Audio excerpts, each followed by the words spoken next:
अस्सलामुअलैकुम my social media family. उम्मीद करती हूँ कि आप सब लोग हिफ्ज़-ओ-अमान से होंगे, खुशबाश होंगे। 6 पॉइंट्स लेकर सियासी तज्ज़ियों और तबसरों के साथ आपकी खिदमत में हाजिर हूँ। जनाब, आज का जो रन-डाउन है वो मैं जल्दी से आपको बता दूं कि हम किन पॉइंट्स पे बात करने वाले हैं ताकि आपको पता हो। तो सबसे पहले आज मैंने आपको बताना है कि चाइना ने पाकिस्तान पे बिजलियां गिरा दी और पहली बार तारीख में ऐसा हुआ है कि चाइना ने इनकार कर दिया पाकिस्तान के आगे, और वो किस बात पे किया है उसके बारे में आज आपको बताऊंगी। और साथ ही आपको बताऊंगी कि शहबाज गिल जब से फॉरेन एजेंट के तौर पे खुद को अमेरिका तो वो ले गए हैं, रजिस्टर करवाने में कामयाब हो गए हैं। अब जनरल बाजवा की मिसेस के ऊपर उन्होंने बेहुदा किस्म की तनकीद की है, किस तरह की घटिया लैंग्वेज उन्होंने इस्तेमाल की है, जो कि थंबनेल पे आपने पढ़ लिया होगा, उसके बारे में भी आज आपको तफसीलात से आगाह करूंगी। इसके अलावा आपको बताऊंगी न्याजी साहब जो हैं वो, उनका दिमाग भी मुझे लगता है कि पूरी तरह से खराब हो चुका है। मैंने आपको बताया था ज़मान पार्क में डॉक्टर्स की टीम उनको चेक करने के लिए आती है, और अब न्याजी साहब ने अपने ही शजरा नस्ब को लेकर कुछ सवालात उठा दिए हैं और उन्होंने कुछ मरासियों की मिसालें भी दी हैं, कुछ कहानियां भी सुनाई हैं, वो भी मैं आपको उन्हीं की ज़बानी सुनाऊंगी। और इसके अलावा आज आपको मैं बताऊंगी कि किस तरह से चाइना जो है वो, जब न्याजी साहब को बाजवा बनाने जा रहे थे वजीर आजम, उस वक्त चाइना ने कितना अपोज किया था। इसके बारे में एहसन इकबाल ने क्या कहा है उसके बारे में आपको वीडियो एविडेंस दिखाऊंगी। और साथ ही साथ आज हम बात कर लेंगे कि न्याजी साहब जो है वो 9 मई के वाक्य का मजाक उड़ा रहे हैं, क्या कह रहे हैं। शुरू करते हैं सबसे पहले छठे पॉइंट से। मैं सबसे पहले न्याजी साहब का आपका वीडियो दिखाना चाहती हूँ जिसमें वो मजाक उड़ा रहे हैं और वो कह रहे हैं कि 9 मई का जो वाकया पेश आया था वो दरअसल एक मजाक हुआ था। कभी न्याजी साहब कहते हैं कि वो हमारे लोग ही नहीं थे, कभी वो कहते हैं हमारे लोग थे। अगर वो रिएक्शन ना करते तो वो क्या करते, जब उनके एक्स प्राइम मिनिस्टर को पकड़ा जाएगा, डंडे मारे जाएंगे, उसको पकड़ के नैब की हिरासत में दिया जाएगा, तो ऑब्वियसली लोग जाकर ये सब कुछ करेंगे। कभी वो कहते हैं कि मेरे लोग जो हैं वो पूरे अमन में एहतजाज कर रहे थे, और जब उनसे ये पूछा जाता है कि तोड़फोड़ फिर किन लोगों ने की थी, तो वो सारा का सारा इल्जाम जो है वो एस्टैब्लिशमेंट के ऊपर धर देते हैं। कभी वो एस्टैब्लिशमेंट को कहते हैं कि मैं मुकम्मल तौर पे तैयार हूँ और मैं वहां आकर वीडियो एविडेंसेस दूंगा, और कभी वो कोई कहानी सुनाते हैं और कभी वो कोई कहानी सुनाते हैं। अब सुन लीजिए उनकी नई कहानी, जिसमें वो ये कह रहे हैं कि जनाब 9 मई का जो वाकया है, जो आपको पता है कि एस्टैब्लिशमेंट कहती है कि हम कभी भी नहीं भूलेंगे, हमारे लिए 9/11 जैसा है, लेकिन न्याजी साहब कहते हैं कि वो एक मजाक था। Have a look. ये जो फाइनली ये जो इन्होंने किया 9 मई का, ये 9 मई का इतना बड़ा ये मजाक हुआ है कि इन्होंने कहा जी गद्दारी होगी मुल्क से। 9/11 है पाकिस्तान का, 9 मई को। असल में बात यह है कि जिस किसी ने भी न्याजी साहब के साथ कोई भी एहसान किया है, वो कभी भी उसके एहसान को नहीं मानते, बल्कि वो डू मोर का मुतालबा करते हैं। यानी कि वो अमेरिका की पॉलिसी पे चल रहे हैं कि अमेरिका के लिए आप अपनी जानें गंवा दो, अफगानिस्तान की जंगें लड़ो, कुछ भी करो, एंड पे अमेरिका कहेगा डू मोर। तो यही नतीजा जो है, यही सेम पैटर्न जो है वो न्याजी साहब का है। अब आप ये देखें कि 12, 13, 15 साल ARY ने जो इतना झूठ बोला, इतना प्रोपेगेंडा किया। ARY ने, आपको पता है कि लंदन के अंदर ARY अपने नाम से नशरियात नहीं चला सकता। उसकी वजह यह है कि ARY को लंदन के अंदर इतने ज्यादा जुर्माने हुए हैं। उसकी वजह यह है कि जब झूठी खबरें वो चलाते थे, वही झूठी खबरें पाकिस्तान में टेलीकास्ट होती थी, वही झूठी खबरें लंदन में टेलीकास्ट होती थी, क्योंकि वहां पर उन्होंने यूथियों को, ओवरसीज यूथियों का दिमाग खराब करना था।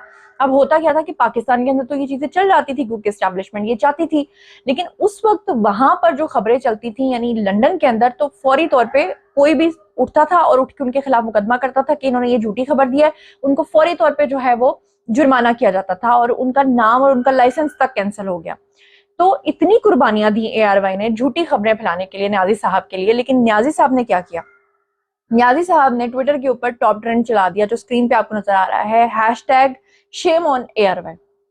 और ये कौन कर रहा है, ये यूथी कर रहे हैं। अब आप पूछेंगे कि ARY के ऊपर शेम ऑन क्यों कह रहे हैं, सिर्फ इसलिए क्योंकि न्याजी साहब की तकरीर के ऊपर पाबंदी लगी हुई है, न्याजी साहब का नाम लेने पे पाबंदी लगी हुई है। ARY ने IMF का जो वफ्द मिलने के लिए आया था, उसमें न्याजी साहब की जो तस्वीर है उसको इन्होंने ब्लर कर दिया।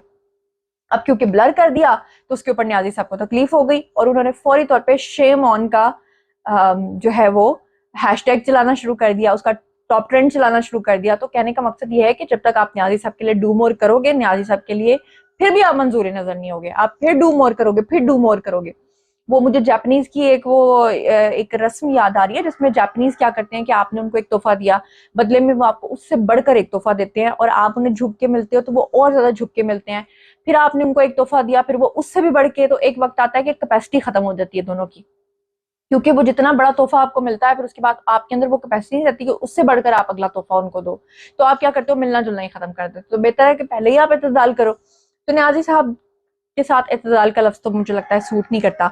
और न्याजी साहब एक मरासी की कहानी सुना रहे हैं, और मजे की बात यह है कि वो सारी कहानी उनके अपने ऊपर इम्प्लीमेंट होती है।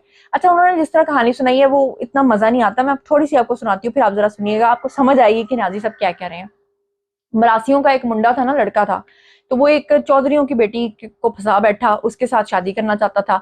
तो चौधरी को पता चल गया, चौधरी ने मरासी को खूब मरवाया, पीट पीट के उसका जब भुरकस निकल गया तो उसने कहा कि चलो जी निकलो यहाँ से, रफू चक्कर हो जाओ, दफा हो जाओ। तो वो जाते जाते फिर एक बार कंफर्मेशन करने के लिए ना, तो मरासी कहता है चौधरी को, चौधरी साहब मैं फिर ना ही समझा, एनी तेनू मार पै गई, एने तेनू डंडे पै गए, फिर भी तेनू समझ नहीं आई कि मैं फिर ना ही समझा।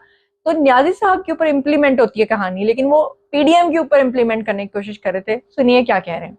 एक बड़ी फेमस एक जोक चलती है पंजाब के अंदर।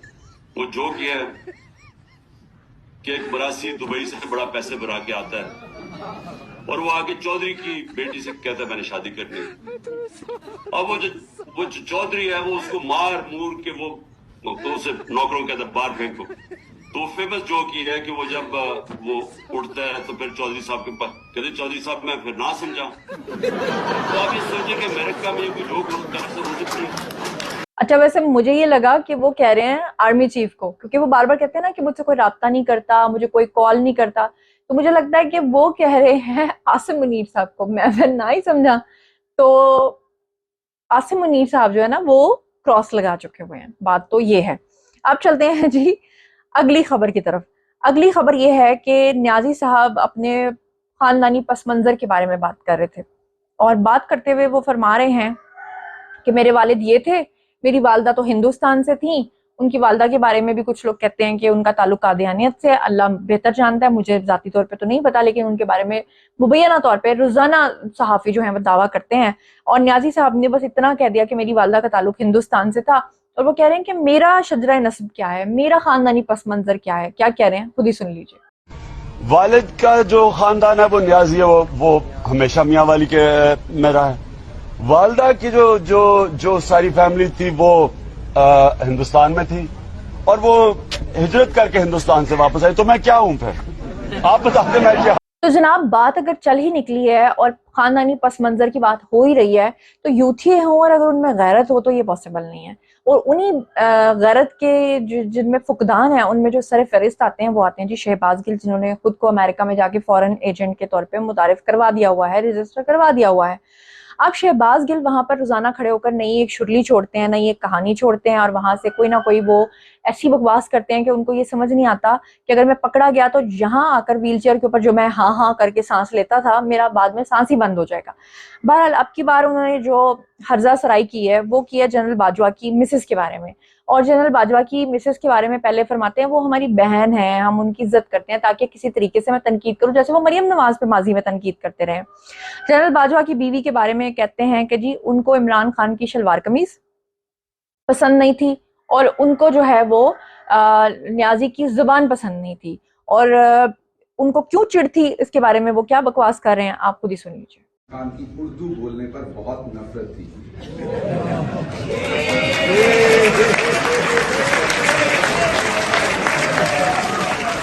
ना सिर्फ जनरल बाजवा को बल्कि उनकी जो बेगम है वो हमारी बहन है, हमारी बाजी हैं जनरल बाजवा साहब की। हम हर एक की औरतों का एहतराम करते हैं, लेकिन जो हमारी बाजी हैं, बहन हैं, उन्हें भी इमरान खान साहब के शलवार कमीज बाहर पहनने पे और उर्दू बोलने से बहुत चिढ़ थी।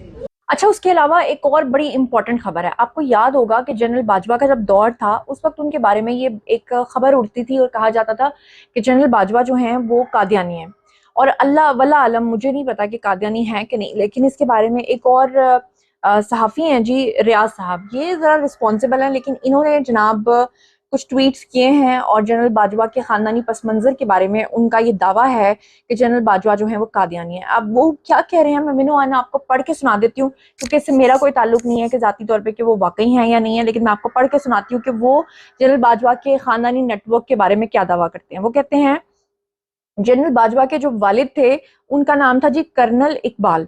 अब ये जो कर्नल इकबाल थे इनके आगे से 4 बच्चे थे, वो कॉल उनके बेटों में 4 बच्चे थे इनके, जिनमें इनके बेटे और बेटियां शामिल थे, जिसमें उनके 2 बेटे, जिसमें सबसे सरफहरिस्त जो हैं वो आते हैं कमर जावेद बाजवा, दूसरे वो कहते हैं तारिक बाजवा, तीसरे नंबर पे वो कहते हैं खावरा बाजवा और ताहिरा बाजवा, ये उनकी 2 बहनें। अच्छा, इसमें से वो कहते हैं कि सिर्फ एक पाकिस्तानी नेशनल हैं जिनका नाम कमर जावेद बाजवा है, बाकी उनकी जो 2 बहनें हैं खावरा और ताहिरा, उनके बारे में वो बताते हैं कि खावरा के जो शौहर हैं उनका नाम है जी शौकत घुम्मन, और जो ताहिरा हैं उनके शौहर का नाम है जी शुजात घुम्मन, ये उनका दावा है। ये जो दोनों बहनें हैं, इनके दोनों खामदों के नाम मैंने आपको बता दिए हैं। इसके बारे में वो कहते हैं कि ये दोनों बहनें और इनके बच्चे अमेरिकी नेशनल हैं, वहां रहते हैं। उसके बाद वो कहते हैं कि इनके जो भाई हैं तारिक बाजवा, और तारिक बाजवा की जो आगे से मिसेज हैं यानी कि भाभी अस्मा बाजवा, वो बच्चों समेत बरतानिया की नेशनल हैं। उसके बाद वो कहते हैं कि साबिका DG NAB financial crimes Talat Ghumman जो हैं वो उनके 2 भाई यानी कि शौकत और शुजात बाजवा साहब के बहनोई हैं, और उनका कहना है कि उन घुम्मन भाइयों में से 3 भाई जो हैं वो रिटायर्ड फौजी अफसरान हैं, और उनका जो बिजनेस है वो भी काफी वास्ट है, फैला हुआ है, रियल एस्टेट का भी बिजनेस करते हैं। उसके अलावा वो कहते हैं कि अलीम खान जो हैं वो जनरल बाजवा के समधी साबिर मिट्ठू के पार्टनर हैं, और यही अलीम खान जो हैं जनरल बाजवा के सुसर यानी कि रिटायर्ड एजाज अमजद के भी बिजनेस पार्टनर हैं। यहाँ पर मैं आपको बताऊं कि इन्होंने बड़ा सेंसिटिव कंटेंट लिखा था, इसके लिए इनके बहुत सारे ट्वीट्स बीच में से डिलीट हो गए हैं, बड़ी मुश्किल से मैं ये जोड़ के आपको पढ़ के सुना रही हूँ। फिर उन्होंने कहा कि लेफ्टिनेंट जनरल रिटायर्ड हमूदुज़्ज़मान खान जो हैं वो सेक्रेटरी दिफा army chief general Qamar Javed Bajwa के बेटे का सुसर यानी कि तारिक बाजवा, वो इंग्लैंड में पीआई का डायरेक्टर लगवाया और वहां पाकिस्तान की खिदमत कर रहा है, ये उन्होंने टॉन्ट किया। उन्होंने कहा कि बहन के बेटे को पाकिस्तानी एम्बेसी में जनरल बाजवा ने एम्बेसी कनाडा में ग्रेड 18 का काउंसल जनरल लगवा दिया है और वो वहां खिदमत कर रहा है, और बस इन सबको जो है पाकिस्तान को लूटने की पड़ी हुई है, यानी पाकिस्तान के अंदर ये सब कुछ कर रहे हैं। तो इस हिसाब से मैं ये कहूंगी कि अगर तो ये खबर सच्ची है कि जनरल बाजवा वाकई कादियानी थे या हैं, तो फिर जो उनके साथ हो रही है वो फिर ठीक हो रही है, क्योंकि अल्लाह ताला क्या करते हैं कि जिन लोगों के सीनों में फिर कुरान नहीं है, जिन लोगों के सीनों में फिर ये चीजें हैं, तो फिर अल्लाह ताला शायद उनको ऐसे लोगों के हाथों ही जलील करवाता है। और शायद फिर न्याजी साहब के भी पस मंजर के बारे में इसी तरह की बातें होती हैं, तो शायद इसलिए ही आपस में एक दूसरे के गले पड़े हुए हैं और शायद इसलिए एक दूसरे को जलील कर रहे हैं। लेकिन बहरहाल मेरा इस इन्फॉर्मेशन से कोई ताल्लुक नहीं, क्योंकि मेरा काम है हर तरह की न्यूज़ गैदर करना और आप तक पहुंचाना। तो मैंने ये खबर आप तक पहुंचा दी है। अब इस पे बात आप लोगों ने करनी है कि आप लोग इससे किस हद तक मुत्तफिक हैं, लेकिन ये काफी गहरी इंफॉर्मेशन है जो मैंने अब तक आप तक पहुंचाई है। अब बात कर लेते हैं जी, चाइना ने पाकिस्तान पे बिजलियां गिरा दी, उसकी क्या तफसीलात हैं। अब ये तफसीलात कुछ इस तरह से हैं कि चाइना ने पाकिस्तान से ये कहा है कि वो ML1 के कई अरब डॉलर के जो मुआहदे हैं उसके लिए 100% फाइनेंसिंग जो है वो चीनी करेंसी MRB में हासिल करे। अब पाकिस्तान ने ML1 के लिए फाइनेंसिंग जो है वो 50% चीनी करेंसी यानी कि RMB और बाकी 50% जो अदायगी है उसके बारे में उन्होंने कहा कि वो अमरीकी डॉलर में तकसीम करने की तजवीज़ दी। पाकिस्तान ने कहा कि आप 50-50 कर लें, 50% अपनी करेंसी में कर लें, 50% जो है वो आप डॉलर्स में कर लें। लेकिन चाइना ने जनाब इस मुतालबे को यकसर रद्द कर दिया और ये कहा कि ML1 की सारी फाइनेंसिंग जो है वो चीनी करेंसी में हासिल करना होगी। और गुज़श्ता कई बरसों से सरतोड़ कोशिशों के बावजूद ML1 की फाइनेंसिंग का मामला अभी तक हतमी सूरत इख्तियार नहीं कर सका। और पाकिस्तान और चाइना इस मामले में आइंदा मुश्तरका ताउन की जो कमेटी है JCC, उसके इजलास में इस मामले को जेर बहस ला सकते हैं, जो कि 11 जुलाई 2023 को चाइना में ही होने वाली है। तो अल्लाह करे कि अच्छी खबर आए। और जनाब ये थी आज की सारी खबरें। तो जनाब अब बारी है जी आप लोगों की, आइए कमेंट सेक्शन में बताइए कि चाइना ने पाकिस्तान पे जो बिजलियां गिराई हैं उसके बारे में आपका क्या ख्याल है। शहबाज गिल ने जनरल बाजवा के बारे में जो हर्जा सराई की है, उनकी मिसेस के बारे में हर्जा सराई किया, उसके बारे में आपका क्या ख्याल है। और ये कि जो सहाफ़ी रियाज साहब हैं उन्होंने जनरल बाजवा के कादियानी होने का जो दावा किया है उसके बारे में आपका क्या ख्याल है। न्याजी साहब जो बोल रहे हैं कि मेरा खानदानी पस मंजर आखिर क्या है, उसके बारे में आपका क्या ख्याल है। न्याजी साहब ने शेम ऑन ARY यानी कि ARY से टक्कर ले ली है, लड़ाई ले ली है मोल, उसके बारे में आपका क्या ख्याल है? और न्याजी साहब की मरासी वाली कहानी के बारे में आप क्या सोचते हैं? क्या उन्होंने ये जनरल आसिम मुनीर को कहा है? इसके बारे में आपका क्या ख्याल है? एहसन इकबाल ने जो बताया है कि चाइना बिल्कुल भी पहले दिन से ही खिलाफ था न्याजी के कि उनको वजीर आजम बनाया जाए, इसके बारे में आपका क्या ख्याल है? और ये कि न्याजी साहब जो कह रहे हैं कि 9 मई को जो कुछ भी हुआ था वो एक मजाक था, इसके बारे में आपका क्या ख्याल है? जो कुछ भी आप सोचते समझते हैं आइए कमेंट सेक्शन में शेयर कीजिए, पर्सनली जवाब दूंगी। मजीद खबरें, व्लॉग्स, इंटरव्यूज और सियासी तस्वीरें जानने के लिए मेरे साथ कनेक्टेड रहना हरगिज़ मत भूलिएगा। चैनल को सब्सक्राइब कर लीजिएगा। अपना बहुत ख्याल रखिएगा। अल्लाह ने के बाद।